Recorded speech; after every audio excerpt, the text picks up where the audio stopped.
আসসালামু আলাইকুম। আমি সুমাইয়া সুমি। তো ছোট বড় সবারই কেক অনেক পছন্দের খাবার। তাই আজকে আপনাদের জন্য নিয়ে এসেছি ভ্যানিলা প্লেন কেক। চলুন দেখে নেই। তো প্রথমে আমি শুকনো উপকরণটা রেডি করে নেব।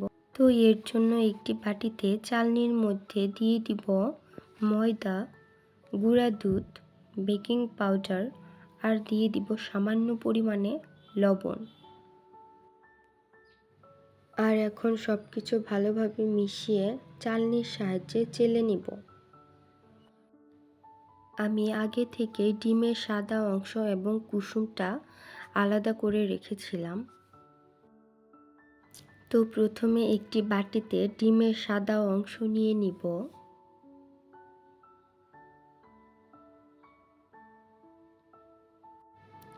এরপর ইলেকট্রিক বিটার দিয়ে ডিমের সাদা অংশটাকে কিছুক্ষণ বিট করে নিব। এরপর কিছুক্ষণ বিট করে নেওয়ার পর এরকম হালকা ফোম করে নেওয়ার পর এই পর্যায়ে দিয়ে দিব আগে থেকে ব্লেন্ডারে গুঁড়ো করে রাখা চিনি। তো চিনিটা আমি অল্প অল্প করে কয়েকবারে দিব। চিনিটা একেবারে দিয়ে দিব না। আর এভাবে বিট করতে হবে। এখন আমি আবার কিছুটা চিনি দিয়ে দিব আর ভালোভাবে বিট করতে থাকবো।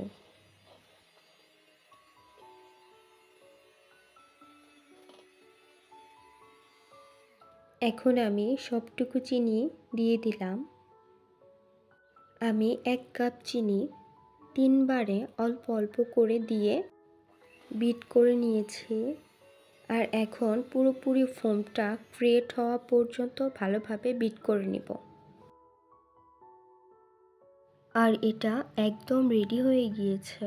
ফোমটা যখন এরকম স্টিকি হবে তখন বুঝতে হবে এটা তৈরি হয়ে গিয়েছে। আর এই পর্যায়ে দিয়ে দিব ডিমের কুসুম আর আবার কিছুক্ষণ বিট করে নিব।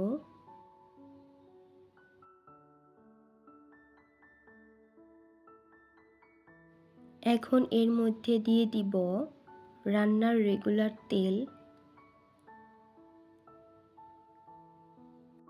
আর এখন একটু মিশিয়ে নিব। তো এখন দিয়ে দিব নর্মাল তাপমাত্রার গরুর দুধ আর এখন আবার একটু বিট করে নিয়ে দিয়ে দিব ভ্যানিলা এসেন্স দিয়ে একটু মিশিয়ে নিব। তো এখন দিয়ে দিব আগে থেকে রেডি করে রাখা শুকনো উপকরণ।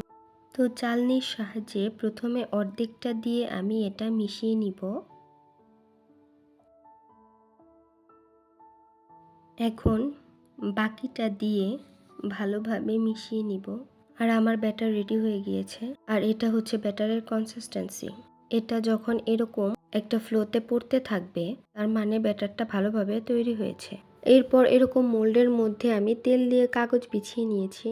এবার ব্যাটারটা দিয়ে দিব। দেখুন আমার ব্যাটারটা কত সুন্দর হয়েছে। আর এখন এভাবে 2 হাতের সাহায্যে ট্যাপ করে নিব। আমি যেহেতু এই কেকটা চুলায় তৈরি করব, তো আগে থেকে চুলায় একটি প্যান বসিয়ে 10 মিনিট গরম করে নিয়েছি এবং এর মধ্যে একটি স্ট্যান্ড বসিয়ে দিয়েছি। এখন এর মধ্যে আমি কেকের মোল্ডটা দিয়ে দিব আর ঢাকনা দিয়ে ঢেকে দিব এবং ঢাকনার ছিদ্রটাও বন্ধ করে দিব। তো আমি এই কেকটা প্রথমে 10 মিনিটের জন্য মিডিয়াম আঁচে বেক করেছি এবং এরপরে মিডিয়াম থেকে কমিয়ে লোতে করে প্রায় 45 থেকে 50 মিনিটের মতো বেক করে নিয়েছি। এখন আমি একটা কাঠির সাহায্যে চেক করে নিব। তো আমার কাঠিটা ক্লিন এসেছে।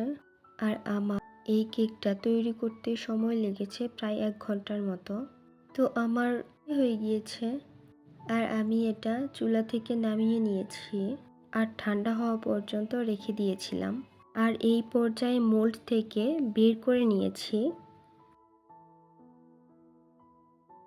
এখন এর উপরের যে কাগজগুলো দিয়েছিলাম সেটা সরিয়ে নিচ্ছি।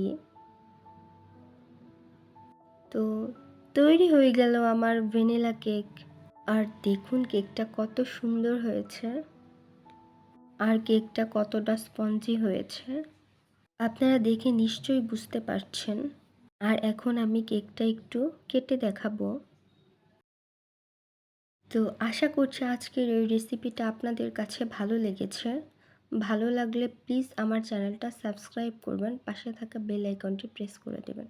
তো আপনারা সবাই ভালো থাকবেন। আল্লাহ হাফেজ।